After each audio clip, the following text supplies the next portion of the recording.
Recording by Evan Smith. Hansel and Gretel. Once upon a time there dwelt near a large wood a poor woodcutter, with his wife and 2 children by his former marriage, a little boy named Hansel and a girl named Gretel. He had little enough to eat, and once, when there was a great famine in the land, he could not get even his daily bread. As he lay thinking in his bed one evening, rolling about for trouble, he sighed and said to his wife, "What will become of us? How can we feed our children when we have no more than we can eat ourselves?" "Well then, my husband," answered she, "we will lead them away quite early in the morning into the thickest part of the wood, and there make them a fire and give them each a little piece of bread. Then we will go to our work and leave them alone, so they will not find the way home again, and we shall be freed from them." "No, wife," replied he, "that I can never do. How can you bring your heart to leave my children all alone in the wood? For the wild beasts will soon come and tear them to pieces." "Oh, you simpleton," said she, "then we must all 4 die of hunger." But she gave him no peace until he consented, saying, "Ah, but I shall regret the poor children." The 2 children, however, had not gone to sleep for very hunger, and so they overheard what the stepmother said to their father. Gretel wept bitterly, and said to Hansel, "What will become of us?" "Be quiet, Gretel," said he. "Do not cry. I will soon help you." And as soon as their parents had fallen asleep, he got up, put on his coat, and, unbarring the back door, slipped out. The moon shone brightly, and the white pebbles which lay before the door seemed like silver pieces, they glittered so brightly. Hansel stooped down and put as many into his pocket as it would hold, and then, going back, he said to Gretel, "Be comforted, dear sister, and sleep in peace. God will not forsake us." And so saying, he went to bed again. The next morning, before the sun arose, the wife went and awoke the 2 children. "Get up, you lazy things. We are going into the forest to chop wood." Then she gave them each a piece of bread, saying, "There is something for your dinner. Do not eat it before the time, for you will get nothing else." Gretel took the bread in her apron, for Hansel's pocket was full of pebbles, and so they all set out upon their way. When they had gone a little distance, Hansel stood still and peeped back at the house. And this he repeated several times, till his father said, "Hansel, what are you peeping at, and why do you lag behind? Take care, and remember your legs." "Ah, father," said Hansel, "I am looking at my white cat sitting upon the roof of the house, and trying to say good-bye." "You simpleton," said the wife, "that is not a cat, it is only the sun shining on the white chimney." But in reality Hansel was not looking at a cat, but every time he stopped he dropped a pebble out of his pocket upon the path. When they came to the middle of the wood, the father told the children to collect wood, and he would make them a fire, so that they should not be cold. So Hansel and Gretel gathered together quite a little mountain of twigs. Then they set fire to them, and as the flame burnt up high, the wife said, "Now you children lie down near the fire and rest yourselves, while we go into the forest and chop wood. When we are ready, I will come and call you." Hansel and Gretel sat down by the fire, and when it was noon, each ate the piece of bread. And because they could hear the blows of an axe, they thought their father was near. But it was not an axe, but a branch which he had bound to a withered tree, so as to be blown to and fro by the wind.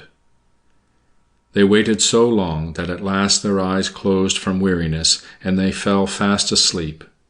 When they awoke it was quite dark, and Gretel began to cry. "How shall we get out of the wood?" But Hansel tried to comfort her, saying, "Wait a little while till the moon rises, and then we will quickly find the way." The moon soon shone forth, and Hansel, taking his sister's hand, followed the pebbles, which glittered like new coined silver pieces, and showed them the path. All night long they walked on, and as day broke they came to their father's house. They knocked at the door, and when the wife opened it and saw Hansel and Gretel, she exclaimed, "You wicked children, why did you sleep so long in the wood? We thought you were never coming home again." But their father was very glad, for it had grieved his heart to leave them all alone. Not long afterwards there was again great scarcity in every corner of the land, and one night the children overheard their mother saying to their father, "Everything is again eaten. We have only half a loaf left, and then we must starve. The children must be sent away. We will take them deeper into the wood, so that they may not find their way out again. It is the only means of escape for us." But the husband felt heavy at heart and thought it were better to share the last crust with the children. His wife, however, would listen to nothing that he said, and scolded and reproached him without end. Now the children had heard what had been said as they lay awake, and as soon as the old people went to sleep, Hansel got up, intending to pick up some pebbles as before, but the wife had locked the door so that he could not get out. Nevertheless he comforted Gretel, saying, "Do not cry, sleep in peace, the good God will not forsake us." Early in the morning the stepmother came and pulled them out of bed, and gave them each a slice of bread, which was still smaller than the one they had the last time. On the way Hansel broke his in his pocket, and stooping every now and then, dropped a crumb upon the path. "Hansel, why do you stop and look about?" said the father. "Keep in the path." "I am looking at my little dove," answered Hansel, nodding a good-bye to me. "Simpleton," said the wife, "that is no dove, but only the sun shining on the chimney." But Hansel kept still dropping crumbs as he went along. The mother led the children deep into the woods, where they had never been before, and there, making an immense fire, she said to them, "Sit down here and rest, and when you feel tired you can sleep for a little while. We are going into the forest to hew wood, and in the evening, when we are ready, we will come and fetch you." When noon came, Gretel shared her bread with Hansel, who had strewn his on the path. They then went to sleep, but the evening arrived, and no one came to visit the poor children, and in the dark night they awoke, and Hansel comforted his sister by saying, "Only wait, Gretel, till the moon comes out. Then we shall see the crumbs of bread which I have dropped, and they will show us the way home." When the moon shone they got up, but they could not see any crumbs, for the thousands of birds which had been flying about in the woods and fields had picked them all up. Hansel kept saying to Gretel, "We will soon find the way," but they did not. They walked the whole night long and the next day, but still they did not come out of the wood, and they got very hungry, for they had nothing to eat but the berries which they found upon the bushes. Soon they got so tired that they could not drag themselves along, so they lay down under a tree and went to sleep. It was now the third morning since they had left their father's house, and they still walked on, but they only got deeper and deeper into the wood, and Hansel saw that if help did not come very soon, they would die of hunger. About the middle of the day they saw a beautiful snow-white bird sitting on a bough, which sang so sweetly that they stood still and listened to it. It soon left off, and spreading its wings flew away. They followed it until it arrived at a cottage, upon the roof of which it perched, and when they got close up to it, they saw the cottage was made of bread and cakes, and the window panes were of clear sugar. "We will go in here," said Hansel, "and have a glorious feast. I will eat a piece of the roof, and you can eat the window. Will they not be sweet?" So Hansel reached up and broke a piece off the roof in order to see how it tasted, while Gretel stepped up to the window and began to bite it. Then a sweet voice called out in the room, "Tip-tap, tip-tap, who raps at my door?" And the children answered, the wind, the child of heaven," and they went on eating. Hansel thought the roof tasted very nice, and so he tore off a great piece, while Gretel broke a large round pane out of the window and sat down quite contentedly. Just then the door opened, and a very old woman, walking upon crutches, came out.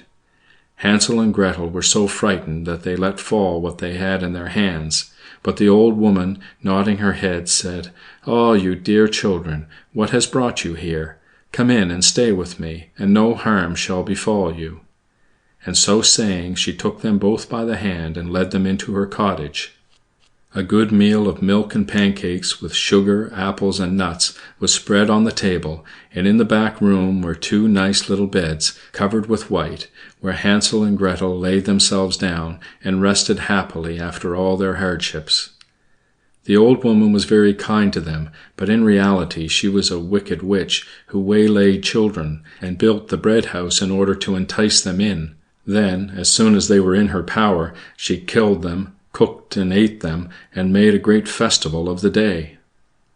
Witches have red eyes, and cannot see very far, but they have a fine sense of smell like wild beasts, so that they know when children approach them.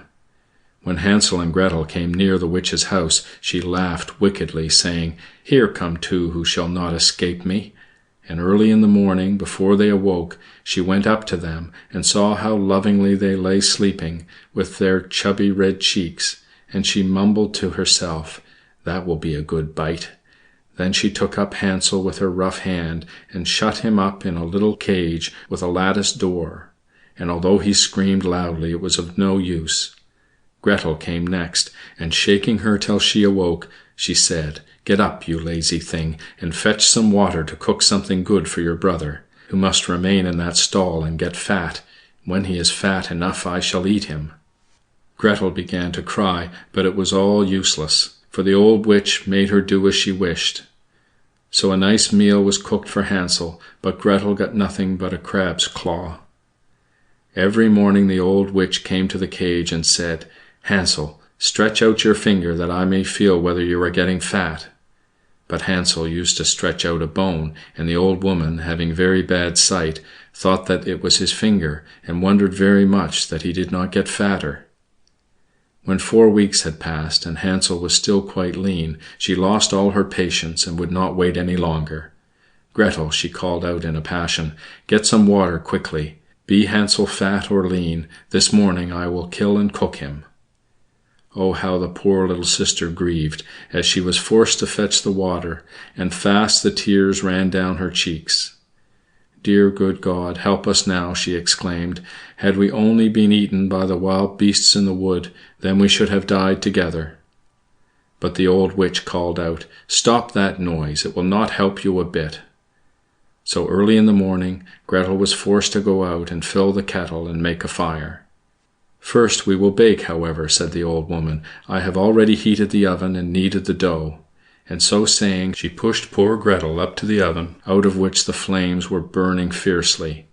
"Creep in," said the witch, "and see if it is hot enough, and then we will put in the bread."